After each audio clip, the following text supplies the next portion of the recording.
नमस्कार दोस्तों, कैसे हैं आप सब। आशा करता हूँ अच्छे होंगे। मेरा नाम है सनोज कुमार। उमंग स्टडी में आप सभी का स्वागत है।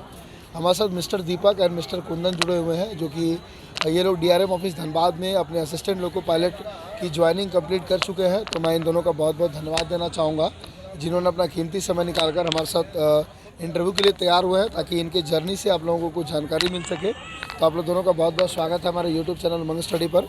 आप लोग दोनों अपना अपना एक परिचय दीजिए, छोटा सा। मेरा नाम दीपक राज है, मैं पटना का रहने वाला हूँ। और आज हमने रिपोर्ट किया था एएलपी के लिए। हमारी रिपोर्टिंग हो गई है, डॉक्यूमेंट वेरिफिकेशन हो करके हमें गोमो रिपोर्ट करने के लिए बोला गया है, जो हम लोग मंडे को करेंगे। जो कि आज हमें बहुत खुशी हो रही है। लास्टली हम लोग की आज ज्वाइनिंग हो गई। चलिए, बहुत बधाई आपको। अपना परिचय दीजिए थोड़ा। मेरा नाम कुंदन कुमार है। हम पटना डिस्ट्रिक्ट से बिलोंग करते हैं। मेरा भी आज ज्वाइनिंग था। पटना डिस्ट्रिक्ट बोलिए, पटना राजधानी भी बोलिए। अच्छा 19 तारीख को गोमो में रिपोर्टिंग करना है। अच्छा उसके बाद ज्वाइनिंग ट्रेनिंग शुरू हो जाएगा। अच्छा, तो अभी आप लोग वापस अपने घर जा रहे हैं। और हाँ, रिपोर्टिंग हो गया यहाँ पे। उसके बाद हम 6 घंटे लगते हैं जाने में, तो कोई घर जाना है। ज़्यादा टाइम नहीं है तो घर जा सकते हैं। घर में जाके थोड़ा मिठाई बांटेंगे। बिल्कुल बिल्कुल बिल्कुल। चलिए, तो आप अपना थोड़ा सा रॉ मार्क्स बता दीजिए। तो आपका रॉ मार्क्स कितना था CBT 1 में? CBT 1 मेरा 56 नंबर था। 56 नॉर्मलाइज नॉर्मलाइज नहीं हुआ था, उतना ही रह गया। नहीं रह गया। हाँ। CBT 2 का पेपर 1 में? CBT 2 पेपर 1 में टेक्नीशियन वाले में उसमें 42 था। वो नॉर्मलाइज होकर फिर 100 में जब किया था तो 62 हो गया था। और पेपर 2 में? पेपर 2 में मेरा 64 था और नॉर्मलाइज करके 62 हो गया। अरे वाह, घट गया था। घट गया था। साइको में 22 नंबर था। 22। हाँ, डिग्री कहाँ हुआ था? रांची में हुआ था। RRB Ranchi. RRB Ranchi. Board भी RRB रांची? RRB रांची है बोर्ड। और मेडिकल कहाँ हुआ था? मेडिकल भी रांची में ही हुआ था। रांची में ही। Railway hospital Ranchi. हाँ, रेलवे के पास जो है। हटिया का जो है। इनको दीजिए। आपको अपना रॉ मार्क्स याद है तो बताइए, नहीं तो कोई दिक्कत नहीं है। रॉ मार्क्स और जो डिटेल था मॉर्निंग में मैंने दिया था। हाँ, इसीलिए हमसे पूछे हुए। तो उसके बाद हम लोग थोड़ा सा प्रिपरेशन स्ट्रैटेजी के ऊपर डिस्कशन करेंगे, क्योंकि अभी जो हम लोगों को जो मोस्ट ऑफ द स्टूडेंट्स देख रहे हैं, अब वो NTPC का CBT 1 दे चुके हैं, CBT 2 की तैयारी कर रहे हैं, या फिर ग्रुप D देने वाले स्टूडेंट्स हैं। तो मैं चाहता हूँ कि आप लोगों के पास जो भी एक्सपीरियंस है, क्योंकि कहीं ना कहीं आप लोग ऐसे स्टूडेंट्स हैं, करोड़ों स्टूडेंट्स को बीट करके आज यहाँ तक पहुँचे हैं। तो आप लोग को लगभग पता होगा कि किस अप्रोच के साथ तैयारी किया जाए कि कम समय में बेहतर तैयारी की जा सकती है। तो मैं आप लोगों से रिक्वेस्ट करूँगा कि अपने प्रिपरेशन स्ट्रैटेजी उन स्टूडेंट्स के साथ शेयर करें। सबसे पहले तो कॉम्पिटिटिव एग्ज़ाम को क्वालिफाई करने के लिए हमें पंचुअल होना पड़ेगा। मतलब डेली एक प्रैक्टिस सेट हम लोग को सोल्व करना ही करना है। सिर्फ सोल्व ही ना करना है, उसे 100% कंप्लीट करना है। चाहे वो मैथ्स हो, रीजनिंग हो, चाहे साइंस सेक्शन हो, कुछ भी हो। हर एक क्वेश्चन को हमें इस ढंग से सोचना है कि आगे अगर ये क्वेश्चन आए तो छूटे ना। क्योंकि जो भी प्रैक्टिस सेट में क्वेश्चन होता है वो कहीं ना कहीं कोई ना कोई एग्ज़ाम में पूछे ही जाते हैं, वही क्वेश्चंस होते हैं। तो देखा जाए तो वो हॉट क्वेश्चंस होते हैं। तो यही सोच के हम लोग को तैयारी करना है। और जैसे मैंने अभी बताया कि हर एक डेली आप एक प्रैक्टिस सेट सोल्व कीजिए ही कीजिए, और उसे 100% कंप्लीट कीजिए। साथ साथ अगर आप कोई टेक्स्ट बुक वगैरह करते हैं तो NCERT बेस्ड है। मैंने मैथ सेक्शन के लिए RS अग्रवाल फॉलो किया था, और टेक्स्ट बुक का मैंने ऑनलाइन परचेज किया था प्रैक्टिस सेट के लिए। और self study is the best study मेरे अनुसार। आपने एक बहुत इंपॉर्टेंट टॉपिक का जिक्र किया, और उसको मेरा भी मानना उसमें है। हम लोगों को भी सर कहा करते थे कि किसी भी कॉम्पिटिटिव एग्जामिनेशन का जो मतलब कि 80% जो क्वेश्चन होता है, वो मतलब 50% जो क्वेश्चन होता है 80% सिलेबस से पूछा जाता है। यानी कि उस पर्टिकुलर कॉम्पिटिटिव एग्जामिनेशन का 80% क्वेश्चन तो केवल 50% सिलेबस से ही पूछा जाता है, जो कि इंपॉर्टेंट होता है। और जबकि 50% सिलेबस ऐसा होता है उससे 20% क्वेश्चन पूछा जाता है। तो आप स्टार्टिंग में उस 80% पे फोकस करें कि वैसे क्वेश्चंस को करें जहाँ से क्वेश्चंस पूछने श्योर शॉर्ट है। उस टॉपिक से क्वेश्चंस तो पूछे ही जाएंगे। ये ऐसे भी हो सकता है, अगर कोई आपका सेक्शन स्ट्रॉन्ग है तो अच्छी बात है, उसे और स्ट्रॉन्गेस्ट बनाइए। बिल्कुल। और जो वीक है उसे आप पहले गुड बनाने की कोशिश कीजिए, बाद में बेस्ट पे आइए। तो मतलब धीरे धीरे स्टेप बाय स्टेप अगर आप करोगे तो बिल्कुल आप सक्सेस पाओगे ही पाओगे। कुछ बुक लिस्ट स्टूडेंट्स को रिकमेंड करना चाहेंगे सब्जेक्ट वाइज?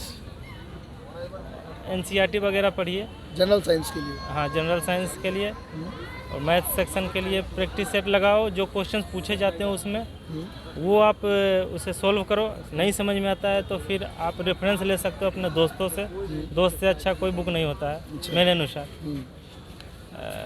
और बाद बाकी जो है हिस्ट्री, सिविक, ज्योग्राफी लोग लुसेंट पढ़ते हैं। मैंने लगेगा आप लोगों को कि मैं झूठ बोल रहा हूँ, बट ये रियलिटी है। मैंने आज तक लुसेंट पढ़ा नहीं हूँ। और मैंने रुक्मिणी की एक आती है प्लेटफॉर्म की बुक आती है, रुक्मिणी पब्लिकेशन की प्लेटफॉर्म। उसका प्रैक्टिस सेट अगर जो आप रेलवे का प्रिपरेशन कर रहे हो तो आप उसका फॉलो करो, क्योंकि उसका जो पैटर्न है क्वेश्चन सेट करने का वो हूबहू रेलवे के पैटर्न से मिलती है। और मैक्सिमम क्वेश्चंस हूबहू भी मिल जाते हैं, रीजनिंग भी मिल जाते हैं। मैंने यही किया और मैंने पाया कि वो कारगर है। तो जैसे मैंने बताया, जान रहे हो आपको मैं सक्सेस पा चुका हूँ, तो झूठ तो बोलूँगा नहीं। आप कर सकते हो फॉलो उसे, रिजल्ट आपको पता चल जाएगा, आप खुद एक्सपीरियंस कर सकते हो। कलाम सर का मुझे कोटेशन अच्छे से नहीं याद आ रहा, ऐसा कुछ था कि एक book and a good friend is equal to a library. हाँ, बिल्कुल बिल्कुल है। तो वाकई यही जो आपका एक अच्छा दोस्त है तो एक लाइब्रेरी से कम नहीं। A book is your best friend, कुछ इसी तरह करके है। तो जो देख रहे हो उनको याद आ गया होगा, आप लोग कमेंट करके बता दीजिएगा इनके लिए थोड़ा। आप अपना प्रिपरेशन स्ट्रैटेजी बताइए। और आपने एग्जामिनेशन लगभग मुझे लगता है 2018 में आप लोग एग्जामिनेशन हो चुके थे। तो इस 3 साल के दौरान आपने रेलवे में क्या बदलाव देखा, और आपको क्या लगता है कि जो भी स्टूडेंट्स अभी 2021 में अपीयर हो रहे हैं तो आपके अकॉर्डिंग उनको अपना अप्रोच क्या रखना चाहिए? देखिए, कंपटीशन बहुत टाइट होते जा रहा है दिनों दिन। 2018 की बात है तो उसमें मतलब इतना नहीं था, अभी से कुछ कम था, मगर जैसे जैसे साल बीतता है वैसे वैसे कंपटीशन भी टफ होते जा रहा है। और हमने तो मतलब ऑफलाइन घर पे ही तैयारी किए ज़्यादा, दोस्तों के साथ बैच बनाकर हमने तैयारी किया। तो कंप्लीट ऑफलाइन, ऑनलाइन का बिल्कुल भी सहारा नहीं। बिल्कुल सहारा नहीं। 2018 में मतलब ऑनलाइन आपने मायने रखता है। पूरा ऑफलाइन, मतलब वही रुक्मिणी का टेस्ट का किताब लेकर उसी को फोटोकॉपी कराकर उसको सेट मारकर इस ढंग से हमने तैयारी किया। और चूँकि हम गांव से बिलोंग करते हैं और वहाँ पर कोई मतलब तैयारी करवाने वाला नहीं होता है, तो हम सब मतलब टाइम लगा हमको। हम मतलब 2013 से ही तैयारी में भिड़े हुए थे, तो टाइम लगा, लेकिन हो गया। हिट कर दिया। मतलब अर्जुन के जैसा था क्या कि केवल चिड़िया की आँख ही दिख रही थी, खाली एलपी ही दिख रहा था और कुछ नहीं? और भी मेरा रिजल्ट हुआ बहुत सा, मगर फाइनल तक नहीं पहुंच पाया। फाइनल तक नहीं हाँ, और यहाँ पहुँचे भी तो 3.5 साल के इंतजार के बाद। 3.5 साल का इंतजार, लंबा इंतजार करना पड़ा, क्या मगर कहते हैं?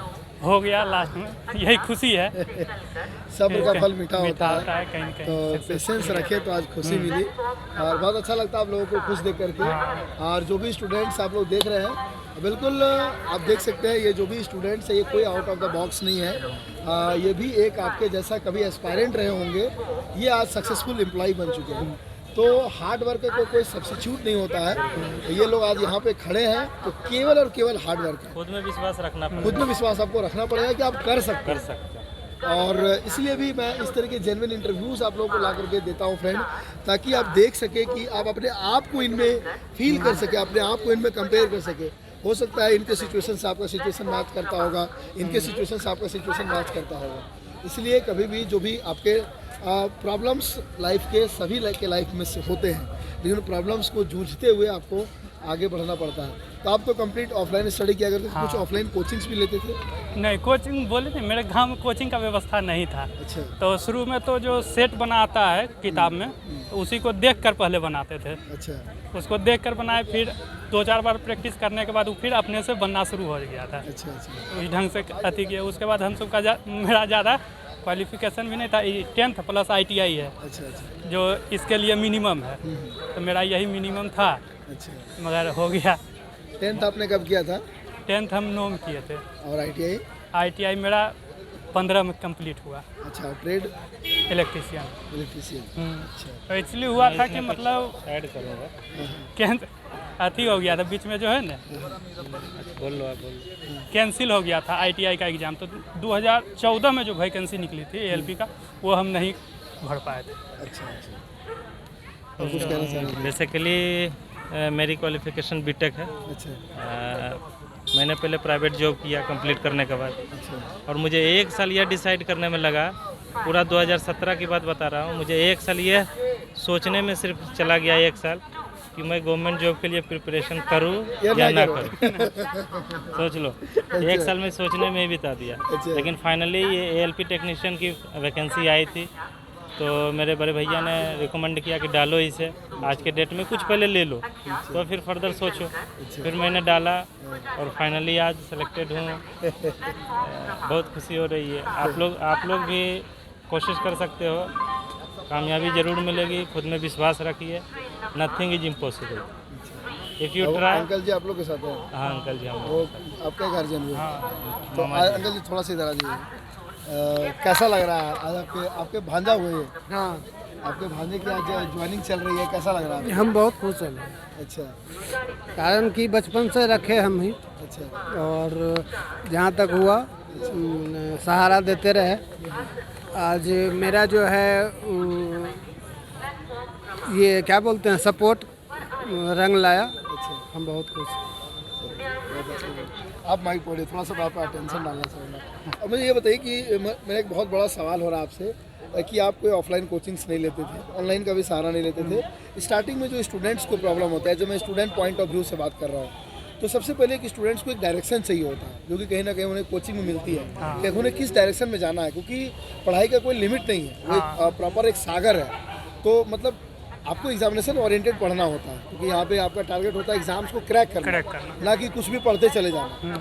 तो वो आपने कैसे कैचअप किया उस चीज़ को? शुरू में तो सर हम वैसे ही पढ़ते रहे कि मतलब कुछ भी पढ़ते जाओ। उसके बाद जब 1-2 एग्ज़ाम में बैठे, जैसे ग्रुप डी हुआ और कुछ में बैठे, तो उसके बाद कुछ जानकारी हो गया कि नहीं, इस ढंग से अब नहीं पढ़ना है आगे। मतलब उसके बाद मतलब हम लोगों का दोस्त का ही 10-15 दोस्त का ग्रुप था, तो जो एक जगह बैठकर पढ़ाई किया करते थे, ग्रुप डिस्कशन यही सब में किया करते थे। तो जैसे एएलपी के लिए निकाला प्लेटफॉर्म बुक, तो वो लाए, उसके बाद उसको पूरा पढ़े, उसी से मतलब नॉलेज मिलते जाता है। क्योंकि हम कोचिंग नहीं जा रहे हैं, मगर बुक में तो वो चीज़ दिया हुआ है ना, जो वहाँ पढ़ाया जा रहा है, तो उसी के माध्यम से धीरे धीरे जानकारी मिलते गया। अच्छा, मतलब आप, हाँ वही मैं जानना चाह रहा हूँ, आप एग्जामिनेशंस पे जब बैठते होंगे तो ये आपको मालूम चलता होगा क्या मुझे नहीं पढ़ना है। हाँ, this is also most important thing, क्या नहीं पढ़ना है और क्या पढ़ना है। हाँ, अच्छा, आप कुछ कहना चाह रहे थे वही ग्रुप डिस्कशन के बारे में? एक्चुअली आपकी जो फ्रेंड सर्कल है, या बेसिकली मैं अपनी बात बताता हूँ, हमारी जो फ्रेंड सर्कल थी, तो हम लोग जब भी बात करते थे तो कोई ना कोई क्वेश्चंस पे ही करते थे। सपोज आज मैंने जो सेट मारा, ऑफलाइन जो हमने सेट मारा, तो उससे रिलेटेड मैंने अपने दोस्त से डिस्कस किया, आज मैंने सेट मारा, ये क्वेश्चंस आए, शेयर किया, उन्होंने वो भी सोल्व किए। अगर उन्हें कुछ नया लगा तो वो बोले हाँ ये क्वेश्चंस नए, वो भी जो सॉल्व करते थे वो भी हम मेरे साथ शेयर करते थे। अच्छा, तो क्या होता था कि इससे नए क्वेश्चंस हम लोग को मिलते रहते थे, करंट अफेयर्स डिस्कस करते थे। मतलब पढ़ाई को हम लोग इस ढंग से बनाए कि हंसी खेल में निपटा दी और हंसते हंसते ज्वाइनिंग हो गए। और प्लेटफॉर्म का जो बताया मैंने, रुक्मणी पब्लिकेशन की जो प्लेटफॉर्म की बुक है, उसको पढ़ करके मैंने आरआरबी ग्रुप डी क्वालिफाई किया, आरआरबी जेई भी क्वालिफाई किया, प्री क्वालिफाई किया था, बट मेंस में क्वालिफाई नहीं कर पाया, कुछ मार्क्स से रह गया। DFCCIL में कुछ मार्क्स से रह गया। तो आप प्लेटफॉर्म की बुक को फॉलो कर सकते हो अगर आप रेलवे की तैयारी कर रहे हो तो।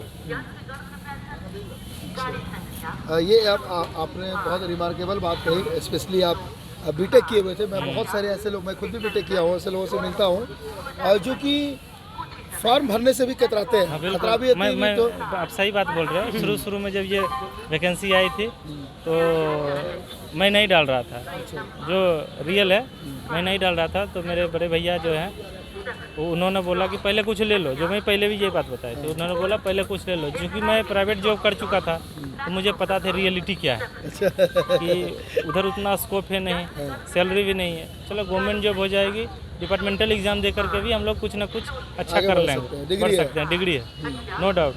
और हमारे जो दोस्त या फैमिली मेम्बर्स में जो रेलवे में थे वो भी यही बात बोलते थे, तो फिर मैंने डाला। अगर मैं नहीं डाला होता तो आज ये खुशी जो मैं खुद में महसूस कर रहा हूँ नहीं कर पाता। तो ये नहीं सोचना है कि मैं बीटेक हूँ ईगो में, ये नहीं फॉर्म डालना चाहिए। आज के डेट में जिस तरह से कॉम्पिटिटिव एग्ज़ाम्स का लेवल बढ़ गया है, हमें ये नहीं सोचना है, पहले कुछ ले लें, उसके बाद आप आगे फर्दर स्टडीज़ करते रहो। तो आपका एजुकेशनल बैकग्राउंड की बात करें तो आपने मैट्रिक इंटरमीडिएट कब कहाँ से किया? मैं बचपन से CBSE स्कूल में पढ़ा। 10th मैंने पटना में रहकर पढ़ा 2007 में, हाँ, और 2009 में मैंने केंद्रीय विद्यालय से इंटर किया मैथ से। हाँ, फिर मैं 2 साल तैयारी में लगा दिया, IIT? हाँ IIT AIEEE। फिर AIEEE के थ्रू मेरी एडमिशन हो गई, तो फिर मैंने 2011 में एडमिशन लिया हाँ। और 2015 का मैं पास आउट हुआ कहाँ से? अन्नामलाई यूनिवर्सिटी से। फिर उसके बाद आपने एक साल हाँ। गहन मंथन किया, क्या नहीं, करना उसके बाद मैंने प्राइवेट जॉब किया, अच्छा अच्छा। प्राइवेट जॉब किया। उसके बाद फिर मैंने बताया 16 में मैंने क्यूट किया, पूरा 17 निकल गया ये सोचने में प्राइवेट जॉब करता रहूं या फिर गवर्नमेंट जॉब की तैयारी करूं, क्योंकि वैकेंसी आती नहीं थी उस टाइम। अच्छा अच्छा। और 2018 में ये जो LP टेक्नीशियन की वैकेंसी आई थी, मेरी प्रिपरेशन करने के टाइम में ये फर्स्ट वैकेंसी थी, ग्रुप डी और ALP टेक्नीशियन दोनों, RRC 01/2018 और 02/2018, यही दोनों वैकेंसी आई थी। बाद में फिर 03/2018 RRB JEE आई थी। तो मैंने तीनों एग्ज़ाम क्वालिफाई किया। वही सेल्फ स्टडी, कुछ नहीं, RS अग्रवाल की book, platform, online wifi study वगैरह फॉलो करता था, नीरज सर पढ़ाते थे उस पर। और वही फिर ये टेक्स्ट बुक का भी मैं टेस्ट सीरीज के लिए ऑनलाइन भी ज़रूरी है, क्योंकि लास्टली तो आपको CBT ही आकर के देना है।